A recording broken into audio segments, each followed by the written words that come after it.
Welcome to the Zacks Roundtable Review, a discussion of current events affecting investors as well as other topics of financial interest, featuring the analysts and editors of Zacks.com.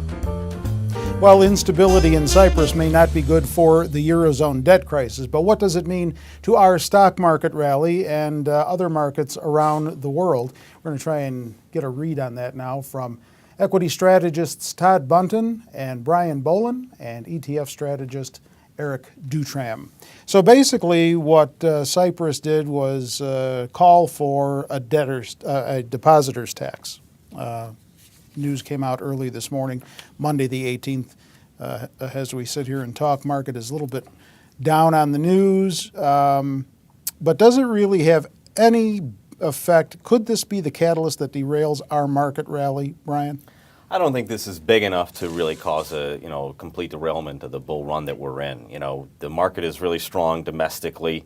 Most of Europe is still okay. And Asia really isn't that bad. We had that worry about how bad was China really going to be. It doesn't seem like it's that terrible. And I'd be much more concerned about those other issues than Cyprus. Okay, Eric, you say maybe, maybe not. Well, I think it could be troubling. It's going to be like a 9.9% tax on all deposits over 100,000 euros. And then there's also tax on the lower portion. And the interesting part is, up until about a week ago, the leader of Cyprus was saying, hey, we're not going to do this tax on deposits. And then, it was this huge reversal in the past week.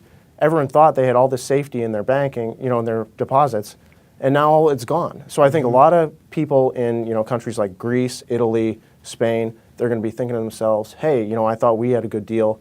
Is something like this going to happen to us? So I think that's the big worry.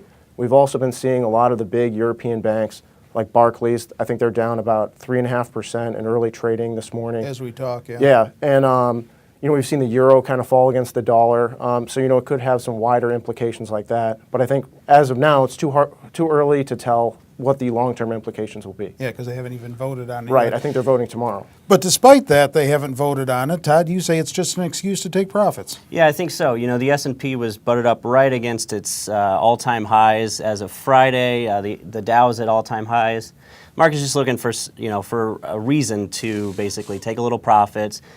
Here in the U.S. and early trading, we're still down less than 1%. I think I agree with Brian. I don't think it's going to be this huge derailment. I think it's just a temporary pause on our way higher. Okay. Bringing it a little closer to home, does the combination of a slow-growing U.S. economy and a market at record highs concern you? Eric, you say yes.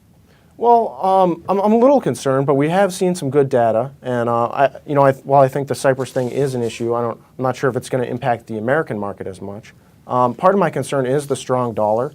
We've seen that kind of go up along with the market lately, and traditionally that's not always the case. I know Todd likes to point out how much of the S&P 500's revenues come from foreign sources. 45%. So, that's always concerning when the dollar's surging. But well, Todd's concerned about it as well. I am, yeah. And if you think about it, people like to quote, since 2009 we've had this huge run-up in stock prices, even though we've had anemic economic growth. But 2% GDP growth doesn't equal 10% earnings growth and 10% plus stock returns every year. Mm-hmm. Sure, coming out of the Great Recession, small incremental increases in GDP led to big earnings growth as companies leveraged their fixed expenses. You saw profits expand. Mm-hmm. Well, now profit margins are at basically an all-time high. So for us to continue increasing earnings, we have to have solid revenue growth, which is going to come from solid GDP. And like Eric pointed out, we've had fairly solid economic data recently, but it's not going to be good enough to get us to double-digit earnings per share growth. If you look at consensus estimates on the S&P 500 for this year and next year, analysts are still expecting double-digit earnings per share growth this year and next, and I think that's just simply too optimistic given our 2 to even 3% GDP growth economy. Brian's not concerned. He says there's a lot of cash still on the sidelines. Yeah, these guys are both wrong. I mean, clearly the idea here is that the market is still in bull run mode. Stocks are at their high, and they're going to continue to go higher. We've seen this over the new highs, new lows is a little metric that I like to look at. And that tells me that there's been a lot more consistently stocks at new highs than new lows. It's almost like a 900 to 1,000 different ratio there. So you are seeing real strength in the market, and it's good underlying strength. So what is working will continue to work, and I think we'll continue to have that until there's a real major event. We've heard that the underlying data in the market is very strong, and it is. The jobs number was great, construction spending was great. There's all sorts of good news out there, just a little bit below the surface, but the shine is on that win streak of the Dow, and market highs. So.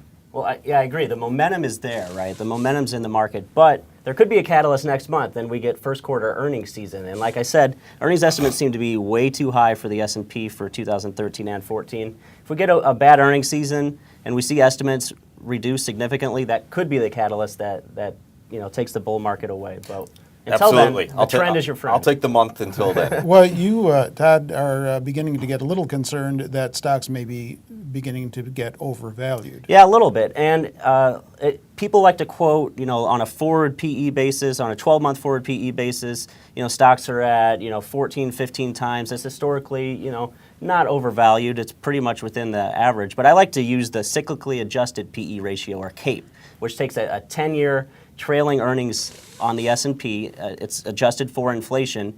And why 10-year trailing? Because it smooths out the effects of the business cycle. Like I talked about earlier, profit margins are at near record levels. And I think if you look forward, you're not going to get the earnings growth that you've gotten in the past. So that can be a little misleading if you look just forward 12 months.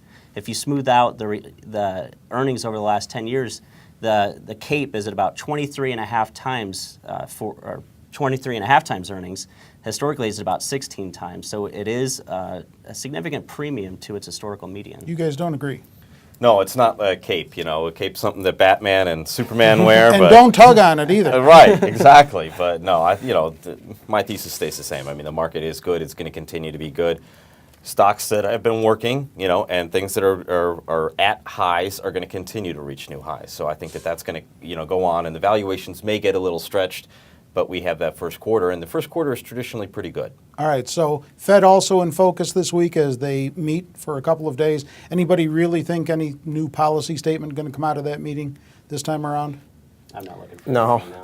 No, okay. Par for the course. Fed's the snoozer. That's the consensus. No new Fed policy. We'll see how that all plays out.